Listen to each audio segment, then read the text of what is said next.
Assalamualaikum warahmatullahi wabarakatuh. Alhamdulillah, saudara kita berjumpa sekali lagi dalam rancangan Salam Baitullah secara langsung daripada Studio 2 Wisma TV Angkasa Puri, Kuala Lumpur. Harapan saya sentiasa kumpulkan anak-anak kita, saudara mara kita di depan kaca TV dan tontonlah Salam Baitullah. Dan kepada saudara yang ingin berinteraksi dengan kami melalui talian telefon, taliannya adalah 0322288578. Dan untuk laman muka buku ataupun Facebook cariannya adalah Salam Baitullah. Baik, saudara, malam ini malam kedua kita akan siarkan soalan kuis Salam Baitullah. Saudara jangan lupa tonton Salam Baitullah sehingga ke penghujung rancangan, kerana soalan itu akan diumumkan, akan saya bacakan di penghujung rancangan ini nanti. Jadi saudara jangan ke mana-mana, terus ikuti Salam Baitullah di samping mengikuti perkembangan semasa saudara mara kita yang sedang menunaikan ataupun sedang berada di tanah suci ketika ini. Baik, malam ini kita nak bincangkan satu tajuk yang begitu penting sekali untuk jemaah haji yang akan menunaikan fardu haji. Tajuknya adalah tinggalkan sifat mazmumah atau sifat-sifat yang boleh merosakkan diri kita, sifat-sifat negatif dan sebagainya. Ya, yang paling baik kita lakukan di tanah ketika berada di tanah suci maupun di sini bila kembali nanti, amalkan sifat-sifat yang baik itu. Ya, kerana nak dapatkan haji mabrur ini bukan saja kita baik di sana, tetapi kena baik juga di sini. Baik, kita akan bincangkan bersama panel Syariah Bank Rakyat sekali lagi. Semalam pun panel Syariah Bank Rakyat, malam ni pun sama juga kita bawakan panel Syariah Bank Rakyat. Itu yang berbahagia Ustaz Abdullah bin Jalil. Assalamualaikum Ustaz. Salam Ustaz. Ya. Baik Ustaz ya? Alhamdulillah. Baik. Ustaz, bila kita sebutkan tentang tinggalkan sifat-sifat yang tidak baik, sifat-sifat mazmumah ni Ustaz, ini sesuatu perkara yang bukan isu kecil. Ini benda besar. Sebab yang ibadat yang kita nak kerjakan ni, kita nak kembali seperti bayi yang baru lahir Ustaz ya, tanpa dosa lagi. Makna kita nakkan Allah ampunkan segala dosa yang kita lakukan selama ini. Bagaimana Ustaz kita nak jaga diri ketika berada di tanah suci? Silakan Ustaz. Ya, terima kasih kepada yang berbahagia Dr. Ridwanti. Bismillah wassalatu wassalamu ala Rasulillah wa ala alihi wa sahbihi wa man walah, amma ba'd. Jadi alhamdulillah pada hari ini, malam ini tajuk yang kita akan bincangkan ialah usaha yang dilakukan oleh para jemaah haji kita apabila mereka mengerjakan haji. Di antaranya ialah untuk menghilangkan ataupun untuk menggugurkan sifat-sifat mazmumah.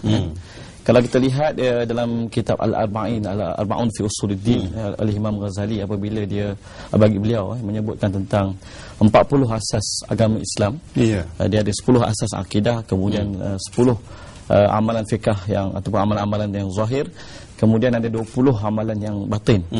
Ataupun 20 menyebabkan sifat-sifat. 10 daripadanya adalah sifat yang terpuji, mahmudah, dan 10 daripadanya sifat mazmumah. Jadi membuang sifat-sifat yang buruk ini sebenarnya adalah salah satu daripada asas-asas agama. Bahkan kalau kita lihat daripada jumlah yang disebut oleh Imam Ghazali dalam kitab Al-Ba'in fi Usuluddin ini, seolah-olah 1/4. Jadi secara semudahnya lah, di antara tugas Rasulullah sallallahu alaihi wasallam apabila dihantar oleh Allah Subhanahu wa taala pada kita ini, disebut huwallazi ba'atsa fil ummiyina rasulah yatlu alaihim ayatihi wa yuzakkihim wa yu'allimuhumul kitaba wal hikmah. Jadi ada 3 tugas yang Nabi Muhammad sallallahu alaihi wasallam laksanakan pada umat ini. Pertama, membacakan ayat-ayat Allah. Yang kedua, wa yuzakkihim, iaitu tazkiyah ataupun menggugurkan sifat, menghilangkan sifat-sifat yang buruk dan menghiaskan dengan sifat-sifat yang baik. Dan yang ketiga, barulah mengajar kita tentang kefahaman pelaksanaan Al-Quran dan juga hikmah-hikmah sunnah nabawiyah. Menariknya, 3 tertib ini dia datang dalam bentuk yang kita panggil seumpama sebuah proses. Kalau kita tengok dalam doa Nabi Ibrahim alaihissalam, sebab kita Nabi Ibrahim ni berkaitan dengan peristiwa haji kita yang terlalu banyak. Jadi dia ketika dia meninggalkan Siti Hajar dan juga anaknya Nabi Ismail, dia berdoa pada Allah Subhanahu wa taala, wa ba'ats fihi, maksudnya Ya Allah, bangkitkanlah di kalangan mereka rasul yang yatlu alaihim ayati wa yuallimuhumul kitab wal hikmah wa yuzakkihim. Jadi maknanya turutan yang didoakan oleh Nabi Ibrahim tu sebenarnya pertama baca ayat Quran, kemudian mengajar kitab dan hikmah, kemudian bau tazkiyah. Tetapi bila Allah Subhanahu Wa Taala menyebut tentang kedatangan Rasulullah, Allah kata dia baca Al-Quran dulu, kemudian dia tazkiyah kita. Maknanya dia setelah kita ditazkiyah barulah kita ni layak ataupun sesuai mesti untuk diajar Alkitab dan hikmah baru dapat faham sebenarnya. Jadi secara mudahnya sifat-sifat mazmumah ni kita boleh bahagikan kepada 3 kelompok. Yang ada dalam diri kita. Ustaz, maaf. Sebelum bincangkan 3 kelompok Ustaz, saya dapat isyarat dah. Yang sahabat kita di Tanah Suci sudah pun bersedia dengan laporan perkembangan haji semasanya. Baik, kita bersama dengan saudara Wan Lokman yang sudah bersedia untuk melaporkan perkembangan jemaah haji kita di Tanah Suci. Assalamualaikum saudara Wan Lokman. Waalaikumsalam doktor. Alhamdulillah, jelas suara tu. Apa khabar? Alhamdulillah. Baik, alhamdulillah di sini. Ya. Saya nampak jemaah haji kita tu di belakang tu bukan main semangat lagi. Ya, mereka baru balik menunaikan solat asar doktor. Silakan dengan laporannya. Dr. Cewan. Ya. Okey. Ya, terima kasih doktor. Untuk makluman penonton di tanah air sekalian, sekarang ini jemaah kita baru saja menunaikan solat asar dan baru pulang ke maktab penginapan masing-masing dan kemudian akan bersiap sedia untuk kembali semula ke Masjidil Haram bagi menunaikan solat maghrib dan solat isyak. Pada waktu sekarang itu pukul 4.05 waktu tempatan di Mekah Al-Mukarramah dan suhu ketika ini iaitu pada 29 hingga 37 darjah Celsius dan dijangka suhu akan semakin selesa semasa hari berwukuf nanti. Sedikit maklumat tentang hari wukuf. Pagi tadi kami sempat mengunjungi Padang Arafah bersama ketua rombongan haji, meninjau persiapan kemah-kemah dan persiapan yang lain sempena hari wukuf. Dan keadaan di sana alhamdulillah kita dapat lihat kemah-kemah mula siap dipasang dan kemudian asas juga telah siap, cuma menunggu kemudahan berkadan elektrik dan air saja untuk dipasang. Jadi bersama kita sekarang ini adalah 2 orang jemaah haji yang akan menunaikan haji ifrad. Assalamualaikum. Waalaikumsalam. Nama abang? Muhammad Azhar Stafa. Okey, boleh abang cerita sikit bagaimana untuk menunaikan haji ifrad ni memelihara larangan-larangan ihram ketika menunaikan haji ifrad? Mula dari segi pakaian, kita pakaian tidak berjahit dan tidak bersarung. Kita memakai ihram 2 helai kain. Kemudian dari segi bawang-bawangan kita tak boleh menggunakan bawangan, dan memotong kuku tak boleh, dan menanggalkan rambut atau bulu di badan kita. Jadi menjelang 4 hari lagi untuk berwukuf. Jadi adakah sukar bagi abang untuk kita mengekalkan larangan ihram? InsyaAllah tidak ada masalah. Kerana kita serah kepada Allah dan bertawakal, menjaga tata cara yang disarankan. Itu saja. Dan kita bersama seorang lagi jemaah haji yang akan menunaikan haji ifrad juga. Nama abang? Ashri bin Syafi'i. Okey abang Ashri. Jadi boleh cerita sikit macam mana abang untuk menjaga larangan ihram ni semasa menunggu hari wukuf? Alhamdulillah setakat ni saya bernasib baik kerana setakat ni ramai juga kawan sebilik saya yang mengerjakan haji ifrad. Jadi kami sama sendiri ingat mengingati dan mereka pernah larang dari segi pakaian dan segala yang kita tak boleh lakukan dan tinggalkan semua itulah. So sepanjang masa kita dalam ihram seperti yang mana lihat sekarang ni, dan insyaAllah menjelang hari wukuf besok akan teruskan sampai menjaga larangan dan tertib sekali. Adakah abang rasa agak sukar untuk menjaga dalam untuk mengerja ifrad ni, menjaga larangan ihram dia? Alhamdulillah setakat ni bagi saya macam biasa juga. Sebab setakat ni mujur juga saya setakat ni saya pergi seorang, jadi lagi lebih senanglah saya menjaga larangan tu. Alhamdulillah. Jadi siapa abang mula keluarga di tanah air? Pada keluarga saya terutama ayah dan ibu, Syafi'i bin Muhammad dan Hamidah binti Abang Yaakob di Kuching, Sarawak. Doakanlah kesihatan saya dan moga dapat haji mabrur dan kirim salam semua sahabat handai terutama yang di Kuching, Sarawak. Okey, doktor. Setakat ini saja kita bicara langsung untuk kali ini. Dan kita kembali bersama doktor. InsyaAllah esok kita berjumpa lagi untuk siaran Salam Baitullah pada 9 malam di waktu Malaysia dan 4 petang di Mekah Al-Mukarramah. Kita kembali ke doktor. InsyaAllah. Terima kasih saudara Wan Luqman. Saya nak panggil dia Tuan Haji lagi, tapi belum lagi sempurna lagi hajinya. InsyaAllah selepas ini beberapa hari saja lagi. Baik. Saudara, kalau saudara tengok di tepi saya ni, atas nama Bank Rakyat ni, ini secara langsung ini jemaah haji kita sedang menunaikan tawaf ini. Tengok ini secara langsung ini. Dan kalau boleh Ustaz, sudah tentu dia perlu jaga ni adab-adab dia, etika dia dan sebagainya ketika mengerjakan tawaf ini. Ini yang kita sebut tajuk malam ini. Kalau boleh tinggalkan sifat mazmumah, amalkan yang mahmudah lawan dia. Kalau begini ramai jemaah haji sebegini, Ustaz, memanglah tak selesa. Kadang-kadang kita ni manusia, kadang-kadang kita singgung dia, orang singgung kita kan. Jadi macam mana nak kekalkan sifat mahmudah itu? Dan saya nak minta kalau boleh Ustaz, komen sedikit yang sambung balik yang 3 kelompok tu tak habis lagi. Kok ada kat sini bimbang juga. Sila Ustaz. InsyaAllah. Bismillah. Yang 3 kelompok tadi sifat mazmumah yang kita katakan, kalau sebab dalam satu kisah apabila Imam Junaid bertanya pada satu orang yang memakai ihram, sepatutnya dia berniat taubat, sebab haji ni disebut sebagai kemuncak taubat. Apabila bapa kita nak bertaubat, Nabi Adam AS taubat pun dia pergi bertaubat di Mekah, dan taubatnya pun diterima di Mekah. Dan apabila dia menanggalkan baju dia dan memakai kain ihram itu, seolah-olah dia mestilah kita kata berazam untuk meninggalkan segala sifat-sifat buruk yang telah terbina dalam diri dia, dan kembali ke putih seperti mana dia dilahirkan oleh ibu dia lah. Jadi 3 sifat buruk itu, iaitu pertama sekali sifat yang bersifat sifat-sifat hayawaniah. Maksudnya contohnya kuat makan. Sifat-sifat yang disebabkan kepada binatang lah. Kuat makan, kuat apa kita panggil tidur, kuat minum, dan juga mungkin kita kuat bersama, bersenggama dan sebagainya. Jadi itu contoh-contoh sifat yang dinisbahkan kepada sifat kebinatangan. Yang kedua ialah sifat-sifat yang dipanggil sifat syaitaniah. Sifat yang bersifat dan nisbah kepada syaitan. Contohnya sifat kita kata suka bertengkar, suka marah. Sebab tu bila kita marah, pintu untuk syaitan masuk dalam badan kita. Suka mengambil hak orang, suka mencuri, bergaduh. Ini adalah sifat-sifat syaitannya. Tapi ada satu sifat yang lebih tersembunyi, iaitu kita panggil sifat iblisiah. Sifat iblisiah ni dia punya penyakit dia ana khairu minhu tu lah.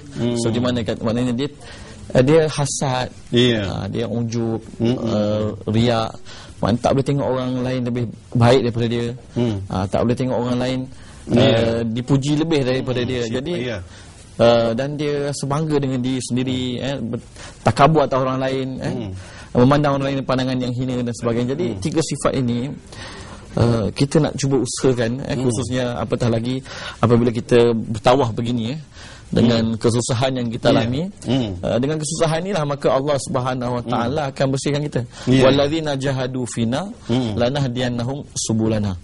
Bila kita dan mereka yang bersungguh-sungguh berjihad di jalan kami, dan Allah Subhanahu Wa Taala memang menamakan haji ni sabil. Ustaz, banyak sifat-sifat yang kita belajar pada malam ni Ustaz.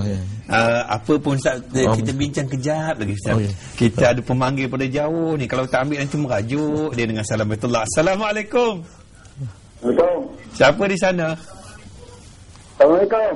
Waalaikumsalam warahmatullahi. Siapa di sana? Haji Muhammad Isa bin Sari dari Kuala Penyu, Sabah, Malaysia. Masya Allah. Apa khabar orang Sabah? Bagus. Alhamdulillah. Silakan Tuan Haji. Silakan Tuan Haji. Saya ni, kalau boleh Tuan Haji, kalau boleh jauhkan sedikit daripada yang saya nak tanya. Ya, bergaung sikit tu. Kalau boleh jauhkan sikit daripada televisyen. Saya ni saya nak tanya. Ya, sila. Upaya.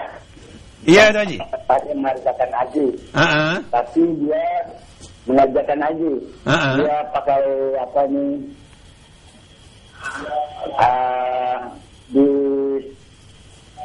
Digajikan ataupun digaji.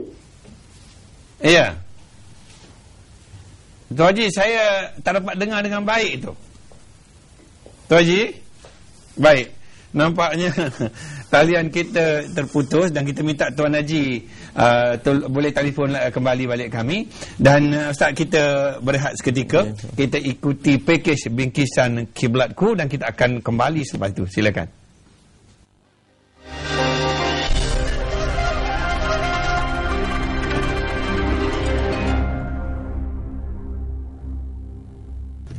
Tuan Haji Rizwan Yoh Abdullah merupakan seorang mu'alaf yang telah memeluk agama Islam lebih kurang 16 tahun yang lalu.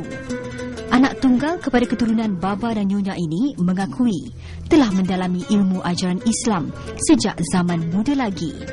Namun, ia tidak semudah yang disangka. Niat asal untuk memeluk agama Islam terbantut kerana halangan daripada kedua-dua orang tuanya yang memegang kuat kepada ajaran agama Buddha pada ketika itu.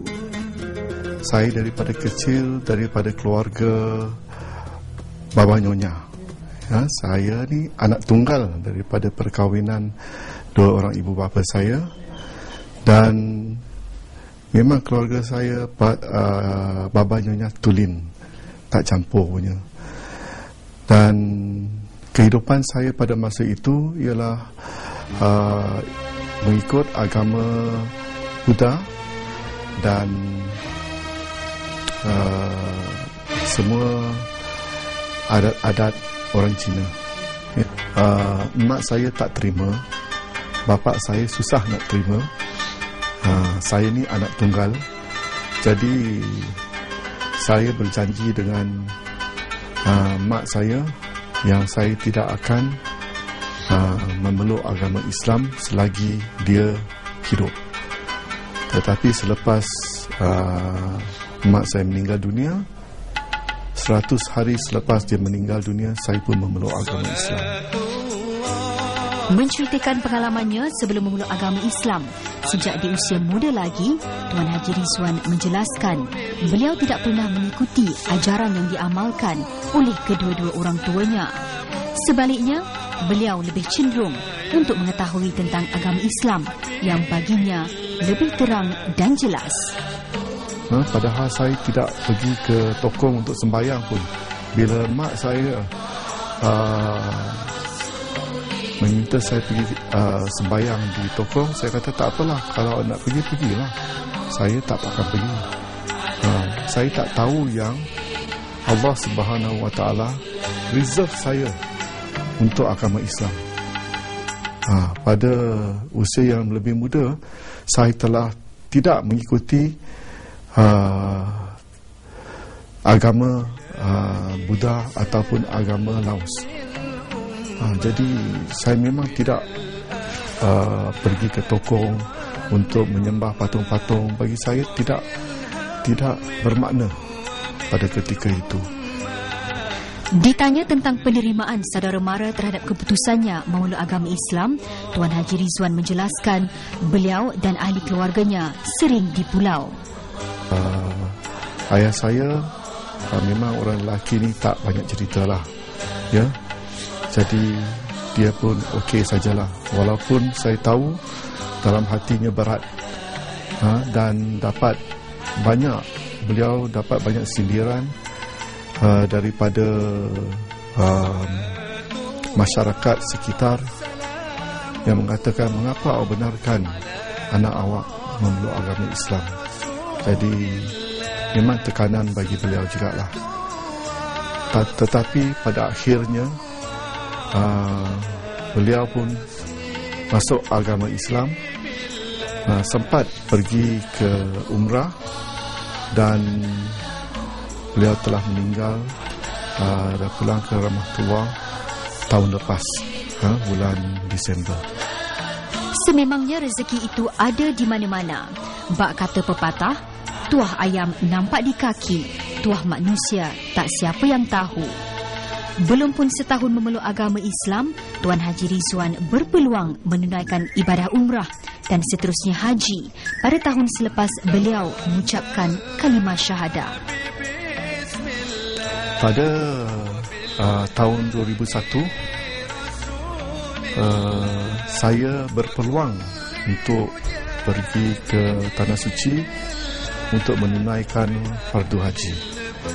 Kita pergi seramai 6 orang, di antaranya ada 2 lagi orang saudara baru yang pergi bersama saya untuk menunaikan fardu haji. Bagi setiap orang yang pernah menunaikan haji, pasti mempunyai pengalaman berharga yang ada kalanya tidak dapat diungkapkan dengan kata-kata. Kisah pengalaman haji umumnya dikongsi bersama kaum keluarga, sahabat handai maupun teman-teman. Dan bagi Tuan Haji Rizwan Yoh Abdullah sendiri, beliau ada ceritanya. Seperti mana semua orang pun kita menunaikan fardu haji, melontar, bermalam di Muzdalifah, di Mina, semualah, ya.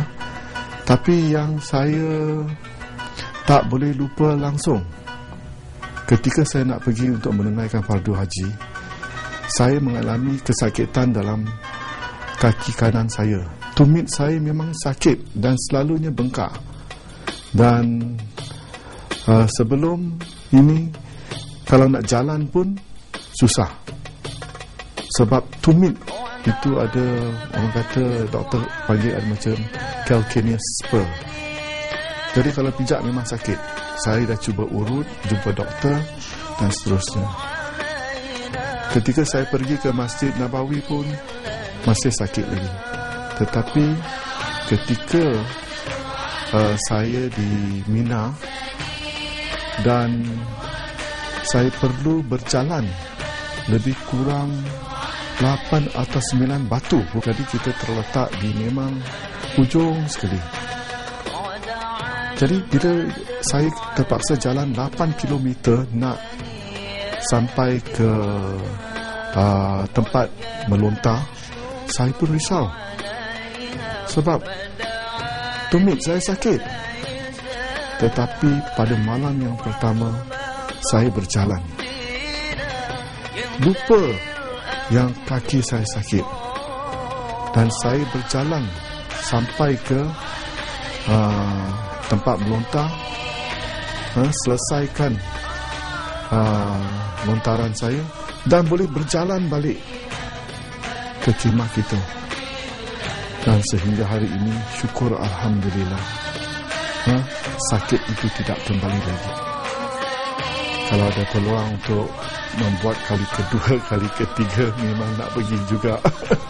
Sebab tahun 2001 dah terlalu lama.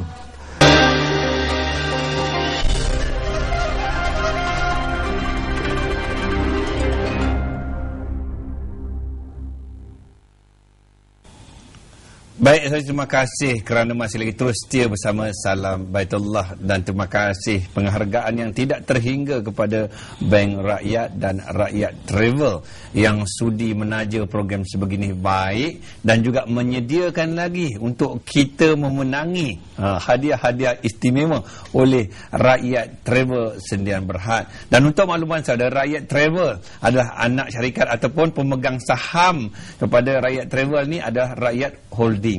Dan kepada saudara, di penghujung rancangan nanti kita akan paparkan soalan kuis yang kedua, ya. Typekan SMS kepada kami, type SB, hantar kepada 32776 dan ikuti arahan selepas itu, insya-Allah.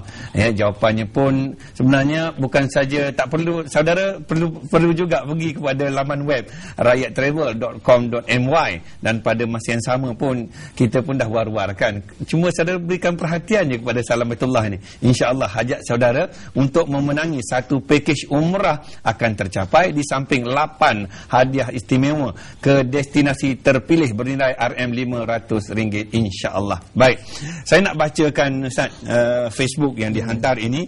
Nanti kalau tak baca kesian yang hantarnya.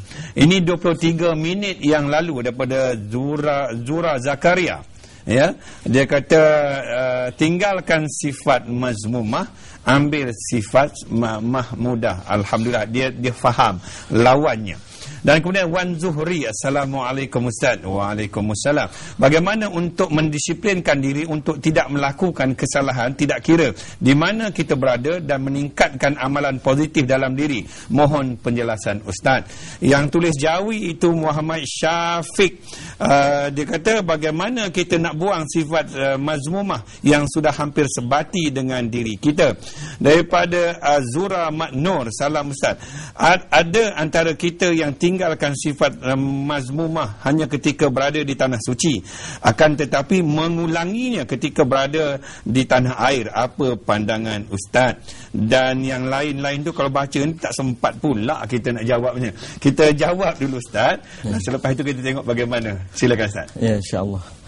Pertama sekali saya nak ulaskan tentang masalah apa itu sifat lah. Sifat ini adalah satu perkara yang melazimi diri kita. Ya. Maknanya sifat ini dia tidak akan dinamakan sifat, melainkan perkara itu telah berulang-ulang menjadi sebahagian daripada kita. Jadi kita kata contohnya satu sifat buruk yang kita buat itu satu kejahatan. Ya, kemudian apabila kita lakukan sifat buruk itu berterusan, maka dia menjadi adat yang buruk. Apabila kita berterusan berulang lagi, maka dia menjadi hal. Bila dia dah jadi hal ni, mungkin kita kata kalau dalam satu hari itu mungkin 12 jam sifat buruk tu ada pada kita. Tapi kalau dah dia menjadi sifat, seolah-olah dia akan bersama kita 24 jam. Jadi untuk membuang di sifat-sifat kita mazmumah ni, dia memang perlu kepada, kalau kita tengok dia ulama-ulama, iaitu ulama-ulama sufi ataupun ulama-ulama tasawuf yang mereka melihat jalan yang pertama sekali dalam apa kita panggil untuk membuang sifat-sifat ini ialah kita kena bertaubat dulu. Kita kena bertaubat, sebab taubat itu adalah pintu bagi segala sifat-sifat yang lain yang akan datang. Maknanya ialah kita pertama sekali kita kena bina sifat taubat. Sifat taubat ni tak sama dengan bertaubat, tak sama dengan amalan taubat, tak sama dengan hal taubat. Bila kita kata sifat taubat ini ialah, kita kata contohnya taubat ini pertama sekali menyesal, kedua ikhlas, maknanya kita meninggalkan perkara yang buruk tersebut. Yang ketiga kita berazam untuk tidak melakukan perkara sifat buruk tersebut. Jadi kalau kita kata nak bina sifat taubat dalam diri kita ni ialah seolah-olah sepanjang hari ataupun kita cuba latih diri kita untuk mengekalkan ketiga-tiga perasaan ini, rasa ini dalam diri kita sepanjang hari. Maksudnya kita sentiasa rasa menyesal. Bila teringat saja maksiat dulu, kita akan rasa menyesal. Dan kita berazam terus untuk tidak tinggalkan, untuk tinggalkan terus perkara tersebut. Sebelum kita nak kekalkan sifat menyesal, kita macam biasa Ustaz, pemanggil ada di talian. Assalamualaikum. Assalamualaikum. Siapa di sana, silakan. Hello. Ya. Assalamualaikum Doktor. Waalaikumsalam. Siapa di sana? Saya Mayati dari Johor. Ya, dah pergi haji dah? Saya pergi tahun 2007. Alhamdulillah. Silakan. Doktor, hari tadi buat ceramah kan dekat Kampung Istana Batu Pahat. Ya. Okey, saya datang. Doktor, saya nak tanya dekat Ustaz. Dua soalan. Soalan pertama saya, macam mana nak disiplinkan sifat mazmumah tu kan? Mahmudah. Kita nak jauhi mazmumah. Mazmumah tu disiplinkan untuk jemaah kan, pergi haji, tekalkan sifat tu bila balik ke Malaysia. Kedua, apa hukum jika jemaah ada tatu masa menunaikan tawaf? Mengenai tawaf ya. Sebab saya lihat tahun lepas kan jemaah ada tatu, macam ni apa hukum dia? Iya. Okey, itu saja Hajah ya. Terima kasih. Assalamualaikum. Terima kasih banyak-banyak Puan Hajah ni mengikuti Salam Baitullah dan mengikuti ceramah-ceramah kita lagi. Tak sila. Ya, baik, berkenaan dengan bagaimana nak mendisiplinkan diri. Pertama sekali pintu dia ialah kita, sebab haji yang terbaik ialah apabila banyak zikir padanya, maknanya kurang lalai. Ya, jadi satu orang sahabat pernah jumpa Rasulullah sallallahu alaihi wasallam, dia kata, "Ya Rasulullah, ma inna syara'a al-Islam qad kathrat 'alaina." Maknanya larangan perintah ni dah makin banyak dalam syariat-syariat Islam ini. Jadi bagi tahulah kami amrun jami' dan tamassaku bih, maksudnya beritahu satu perkara yang kami boleh pegang dengannya. Maka Rasulullah sallallahu alaihi wasallam sebut, la yazalu lisanuka ratban bi dzikrillah. Maknanya hendaklah lidah kamu ini sentiasa basah dengan zikrullah. Bahkan ulama kata lidah tu ada dua juga, lidah di sini dan juga lidah di hati. Kalau kita kata lidah kita sebut subhanallah subhanallah, tapi hati kita duk mengumpat orang, maksudnya suuzon dipanggil. Kita kata tak guna hang apa guna apa dan sebagainya. Jadi kalau boleh kita jaga kedua-dua lisan kita. Lisan hati kita dan juga lisan ni sentiasa banyakkan zikrullah. Sebab apa? Sebab atas jalan zikrullah inilah kita kata sebab kaedah dia begini ya. Allah Subhanahu wa taala menyebut bahawa ala bi dzikrillah tatma'innul qulub. Maksudnya hanyalah dengan ataupun apakah tidak dengan hanya zikrullah mengingati Allah Subhanahu wa taala maka hati menjadi tenang. Dan apabila hati menjadi tenang maka barulah Allah Subhanahu wa taala jemput kita untuk jadi hamba dia yang sempurna. Sebab apa? Sebab Allah sebut ya ayatuhan nafsul mutmainnah irja'i ila rabbiki radiyatan mardiyah. Maknanya bila nafsu itu telah tenang, barulah dijemput jadi hamba Allah. Irja'i ila rabbiki radiyatan mardiyah fadkhuli fi ibadi, masuklah di kalangan hamba-hambaku. Jadi maknanya untuk kita dijemput oleh Allah Subhanahu wa taala menjadi hamba Allah Subhanahu wa taala yang diredai, yang meredai Allah Subhanahu wa taala, kena ada sifat-sifat nafsu mutmainnah. Dan nafsu mutmainnah ni Allah sebut dalam Al-Quran hanya berkaitan dengan ala bi zikrillah. Maknanya sebab itulah ulama kata jalan yang terbaik untuk kita membersihkan diri kita ialah hendaklah kita punya lisan kita ataupun kita punya lidah kita sentiasa berzikir. Maksudnya kalau tersalah buat berzikir, kalau dan sebagainya. Yang sikit dia kata ada tatu tadi. Tatu. Jadi macam mana? Tatu kalau ikut hukum asal, apabila darah tu telah keluar dari permukaan kulit tu dia dah jadi najis. Tetapi apabila orang tu bertaubat, kalau dia kita panggil kalau dia nak gugur, nak hilangkan tatu tersebut sehingga memudaratkan diri dia, maka dia tidak perlu hilangkan. Tapi rasanya sekarang ni sekarang ni tak tahulah Indonesia ada ke tak teknologi perubatan yang tapi ada dulu satu kes di kalangan mualaf ni saudara baru jugalah yang kita suruh dibuang sampai dia nak separuh nyawa aja. Saya rasa yang itu tak boleh buang tapi yang boleh buang kita buang. Yang kita tunggu saya kita beri laluan kepada bingkisan eksplorasi haji. Kita akan kembali selepas itu. Silakan.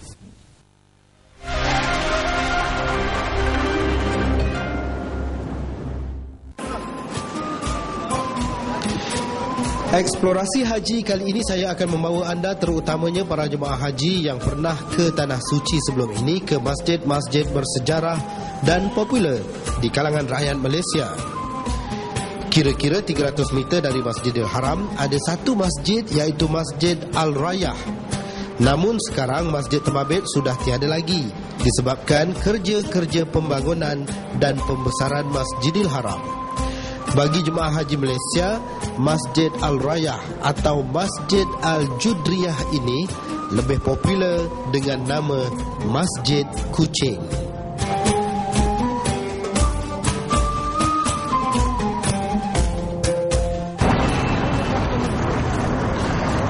Masjid Kucing, ia sangat sinonim dengan jemaah haji Malaysia suatu ketika dulu.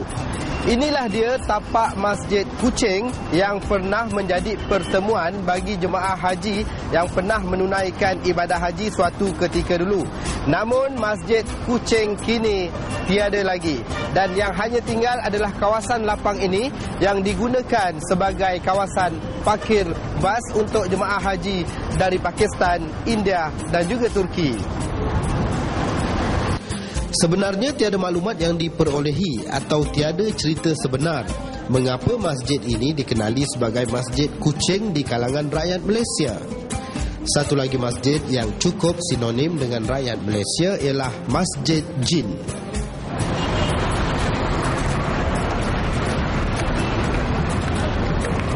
Baik, dari Masjid Kucing tadi, sekarang kita nak menjengah ataupun menziarah pula salah satu lagi masjid bersejarah yang sering ataupun selalu dikunjungi jemaah haji kita, iaitu Masjid Jin.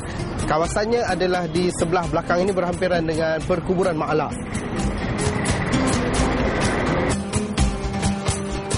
Masjid Jin terletak di tepi Al-Hujun, iaitu di sebelah kiri jalan menuju ke perkuburan Ma'la.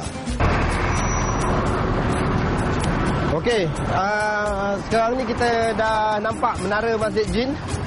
Lebih kurang 100 meter je lagi kita nak sampai ke Masjid Jin. Masjid ini dibina di tempat Rasulullah sallallahu alaihi wasallam melukis sebuah lingkaran atau garisan di sekeliling Abdullah bin Mas'ud. Rasulullah sallallahu alaihi wasallam telah diperintahkan untuk memperdengarkan Al-Quran kepada kaum jin. Dua masjid ini cukup memberi panduan kepada jemaah haji lokasi-lokasi bersejarah yang boleh diziarahi apabila berada di Mekah.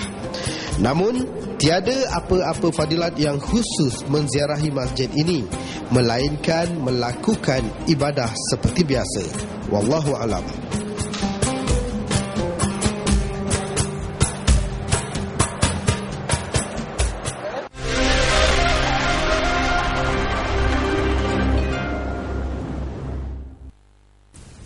Baik, saudara, terima kasih kerana masih lagi setia bersama Salam Baitullah. Terima kasih kepada Bank Rakyat dan Rakyat Travel. Bila saya sebut terima kasih, saudara, kena balas juga jasa Bank Rakyat ni.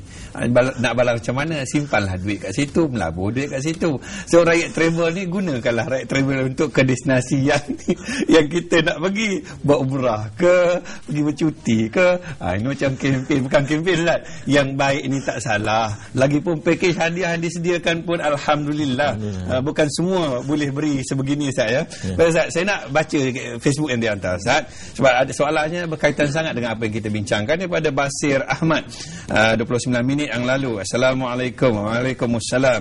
Saya daripada Singapura. Adakah dosa yang telah dilakukan 20 tahun yang lepas dapat diterima apabila kita menjejak kaki ke Baitullah?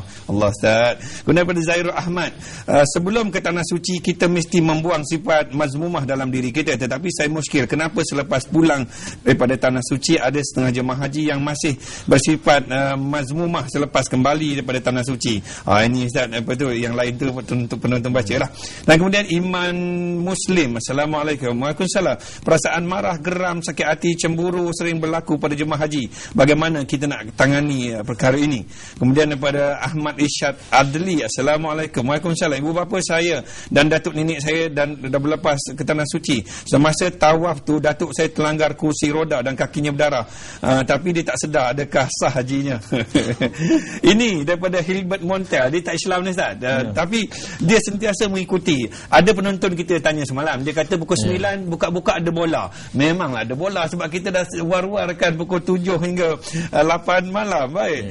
Kemudian daripada Halimah Jamil, dia kata bagi mereka yang akan melaksanakan ibadah korban tidak lama lagi, apakah amalan yang digalakkan lakukan semasa melaksanakan ibadah korban tersebut? Kalau Ustaz nak jawab pun boleh, tak ada masalah. Dan yang akhirnya Rozita Mansur, saya rasa sifat mazmumah boleh dihindari dengan menghayati dan mengkaji kekurangan diri sendiri, sentiasa ingat landasan yang sepatutnya. Ustaz, banyak soalan tu, kalau boleh Ustaz jawab sebahagiannya, Ustaz.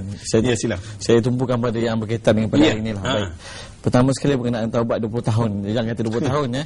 100 tahun, kalau 80 tahun pun insya-Allah Allah Subhanahu Wa Taala berjanji akan menerima. Dan kita bahkan wajib orang yang bertaubat itu bersangka baik pada Allah Subhanahu Wa Taala bahawa Allah Subhanahu Wa Taala akan terima taubat yang dilakukannya. Baik, sebab apa? Sebab kalau kita bahkan dalam satu hadis Rasulullah sallallahu alaihi wasallam menyebut, andaikan kalau kamu tidak berdosa dan tidak beristighfar, maka Allah Subhanahu Wa Taala akan pergi hilangkan kamu dan ganti dengan kaum yang lain yang membuat salah dan kemudian beristighfar. Maknanya bukan nak kata kita suruh buat salah dan beristighfar, tapi maknanya memang dalam manusia memang tak akan boleh lari daripada kesalahan. Bahkan kita disebut kecuali para anbiya, bahkan para aulia pun yang disebut sebagai mahfuz. Mereka mewarisi sifat Nabi maksum, tapi mereka tak maksum, mereka mahfuz. Maknanya disebut apabila mereka melakukan kesalahan maka mereka cepat-cepat kembali. Jadi kadang-kadang kita terabai kewajipan yang besar, iaitu kewajipan taubat. Taubat ini adalah fardu atas ijma' para ulama. Maknanya kadang-kadang kita melakukan amalan-amalan sunat yang lain, kita melakukan zikir yang sunat, kita melakukan solat sunat, melakukan pelbagai amalan-amalan sunat, tetapi kita terlupa melakukan perkara yang wajib, iaitu taubat daripada segala dosa-dosa kita. Jadi jangan putus asa, kerana bila kita putus asa daripada penerimaan Allah Subhanahu Wa Taala terhadap taubat kita itu sebenarnya adalah satu dosa kufur. Kufur. Baik. Banyak lagi berkaitan dengan kita kata macam orang yang pergi haji tapi balik dalam keadaan yang sama baik. Itulah ganjaran Allah Subhanahu Wa Taala terhadap amalan ni berbagai. Mungkin yang sebenarnya yang kita cari itu ada ganjaran yang berbentuk, di antaranya ialah sifat. Dia panggil ilmu selepas amal ataupun ganjaran selepas amal. Ada ganjaran yang berbentuk pahala, ada ganjaran yang berbentuk material, ada diselamatkan daripada malak.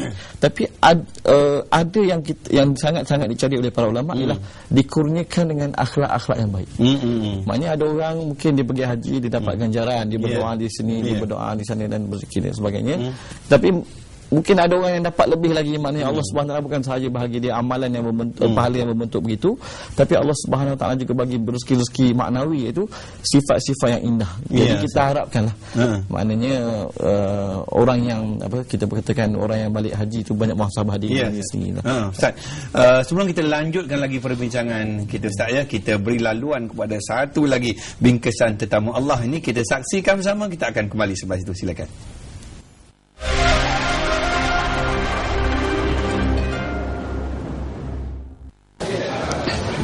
Saya mengucapkan selamat kepada semua keluarga di kampung dan bersabarlah menunggu kepulangan kita.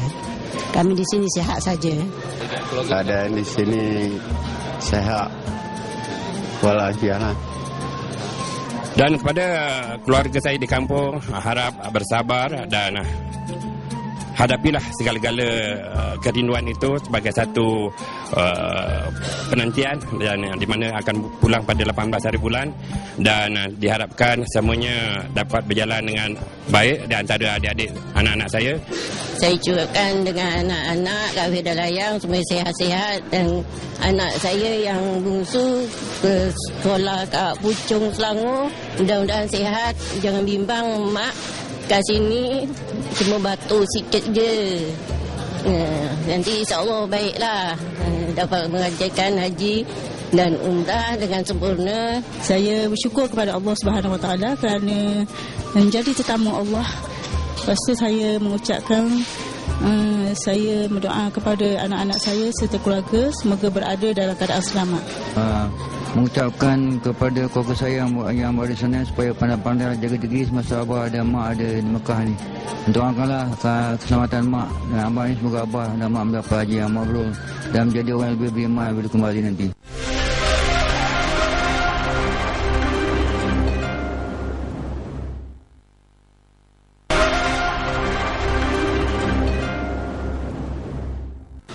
Bertindak atas maklumat laman sosial Salam Baitullah, kru di lokasi segera ke kaunter khidmat pelanggan Ibu Pejabat Tabung Haji di Hotel Abraj Al Janadriyah.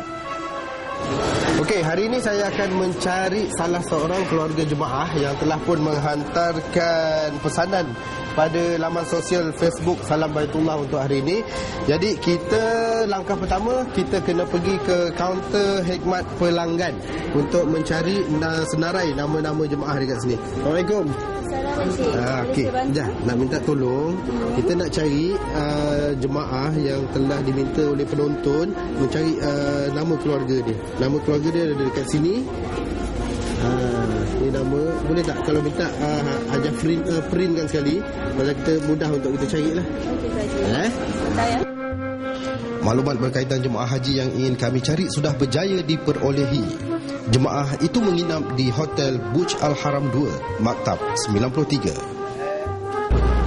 Okey, selepas mendapatkan maklumat dari kaunter khidmat pelanggan tadi, kami bergerak menuju ke Hotel Burj Al Haram untuk mencari keluarga jemaah haji yang diminta oleh penonton kita melalui laman sosial Facebook tadi. Burj Al Haram ni jaraknya dengan Masjidil Haram lebih kurang 1 km. Jadi kami ditemani dan dipandu oleh dua petugas tabung haji, Cik Johaimi kita dengan Kamal. Kamal, boleh dapat yang kita dapat tadi senarai nama? Okey, kita dah ada senarai nama dia tadi.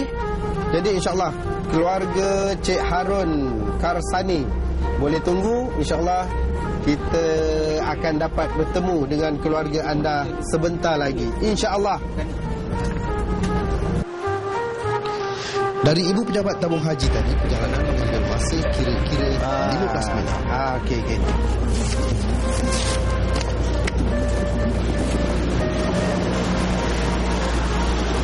Okey, bersama-sama dengan dua petugas tabung haji ni tadi, kita telah pun sampai di Maktab 93 Hotel Burj Al Haram 2. InsyaAllah kita cari keluarga jemaah yang tinggal di sini, yang diminta oleh keluarga mereka di tanah air. InsyaAllah kita jumpa.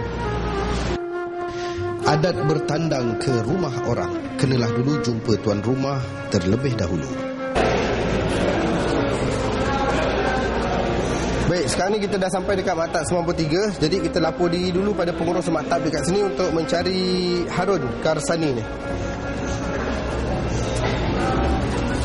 Assalamualaikum. Assalamualaikum. Jadi ni tadi maklumat kita dapat dari kaunter mak pelanggan dekat Ibu Pejabat kan.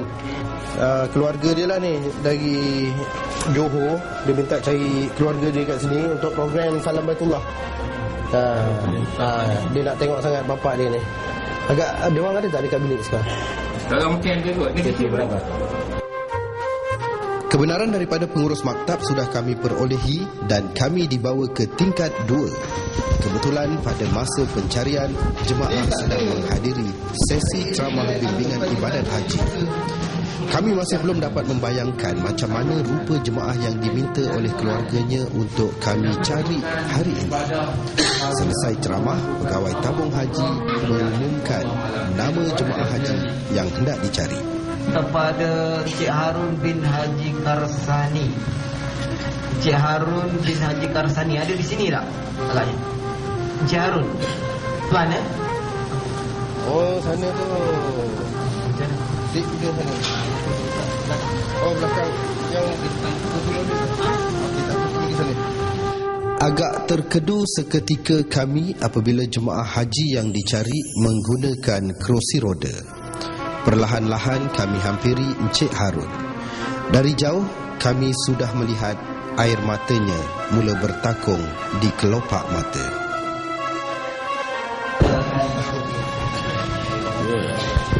Okey, kami dari Salam Baitullah TV1. Lepas tu dapat mesej daripada anak Encik Harun lah. Dia suruh cari Encik Harun dekat sini. Encik Harun ada nak cakap apa-apa pada anak-anak di tanah air sekarang? Dia mengucapkan apa, jaga diri baik je pada anak tu je. Keadaan Encik Harun macam mana? Alhamdulillah, cuba demam dia lah. Saya dapat buat Alhamdulillah, insyaAllah. Mudah-mudahan dengan bantuan. Dah bapak. Harun diiringi anaknya untuk mengerjakan haji dan setakat ini dia tidak menghadapi sebarang masalah. Ayah semua sihat. Kat sini cuma batuk-batuk sikit je lah.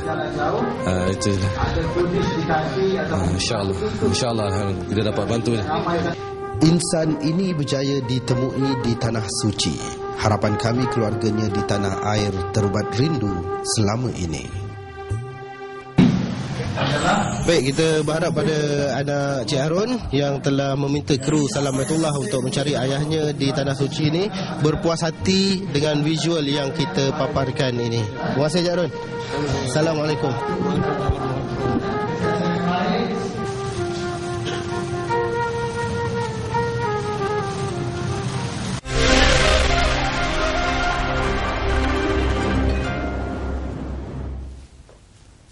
Baik, saudara, bertuah sungguh anak-anak Cik Harun ni kerana dapat melihat bapanya ketika berada di tanah suci.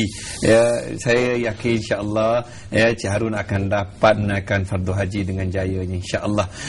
Saudara, itu saudara Izam tadi ke sana pun dengan jasa baik daripada Rakyat Travel. Ya, Rakyat Travel ni adalah orang kata anak syarikat Rakyat Holding ataupun pemegang sahamnya adalah Rakyat Holding, ya. Jadi saudara, sebagaimana saya war-war tadi, kita akan paparkan soalan kedua, ya, Salam Baitullah ini, kuis Salam Baitullah. Kalau boleh kita lihat bersama soalannya. Silakan. Ya. Saudara, inilah soalan kuisnya.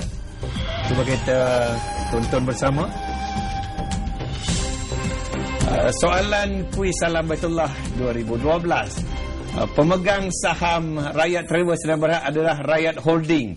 Jawapannya ya ataupun tidak. Typekan kepada SB, hantarkan kepada 32776 dan ikutilah arahan yang seterusnya. Kalau tak dapat juga jawapannya, masuklah ke dalam laman web rakyattravel.com.my. Saya yakin di situ adalah jawapannya. Ustaz, di penghujung ini saya nak baca satu lagi Facebook ni. Pandangan dia bagus, Ustaz. Dia hantar gambar-gambar senyum. Kalau saya tak baca nanti senyum tu tukar jadi marah pula. Daripada Nur Faika. Salam Ustaz. Waalaikumsalam. Virus mazmumah ini perlu dikikis dengan antivirus, bukan dengan menggunakan antivirus biasa, tetapi antivirus yang perlu install dalam diri kita ialah antivirus taqwa. Dengan taqwa barulah kita terselamat daripada virus degil ini. Mari kita install sama virus ini. Itu saja sebab saya baca, Ustaz. Maknanya lawan ni dengan virus antivirusnya adalah taqwa. Tak, silakan. Ya, betul. Dalam Quran pun ada sebut wattaqullaha wa yu'allimukumullah. Maknanya bertakwalah kepada Allah dan Allah Subhanahu Wa Taala akan bagi kamu ilmu, ajar kamu di antaranya untuk meninggalkan sifat-sifat mazmumah ini. Cuma takwa ni banyak takrifan diberikan oleh para ulama, di antaranya makhafatullah fis sirri wal alaniyah. Maknanya takutkan Allah Subhanahu Wa Taala pada kita kata pada tempat yang zahir, terang-terangan ataupun tempat yang tersembunyi, zahir dan batin kita. Jadi kita kata apa satu sudut yang saya nak terangkan ialah apabila satu ibadat itu disertakan dengan takwa, maka kesannya akan lebih. Maksudnya kita kata kalau kita pergi haji, kita menjaga larangan dan juga perintah Allah itu lebih, maka kesan yang kita akan dapat lebih. Sebab tu ulama kata dengan amal kamu dapat syurga, tapi dengan adab kamu akan sampai pada Allah. Maknanya bila kamu masukkan dalam amalan-amalan kamu, contohnya orang semayang, dua orang semayang, ataupun kita tengok ulama-ulama dia ada bincang, dua orang penuntut ilmu, guru sama, tempat sama, belajar sama, seorang jadi alim, seorang tak jadi alim. Kenapa? Kerana adab. Sama ada adab zahir, adab batin, niat yang dibaik, ada adab ketika contohnya dia belajar tak menghadap kiblat. Kawan ni belajar menghadap kiblat. Dia tidur lepas subuh contohnya. Yang ni tak tidur lepas subuh, dia tidur lepas asar, dia ni tak tidur lepas asar. Jadi begitu juga dengan haji ataupun amalan-amalan kita, bila kita tambahkan dengan takwa ataupun dengan adab-adab zahir dan batin ini, maka tu kita kata tadi kesan dia ataupun anugerah yang Allah Subhanahu Wa Taala bagi kita daripada amalan tersebut lebih, walaupun zahirnya sama. Baik, Ustaz. Nampaknya, Ustaz, banyak lagi yang nak kita bincangkan, tetapi itu saja masa yang kita ada, Ustaz. Dan saya yakin nak amalkan nilai yang baik ini, Ustaz, biasanya tak ada masalah. Tetapi nak tinggalkan sifat buruk itu yang menjadi masalah jika tidak ada keazaman yang begitu kuat, Ustaz.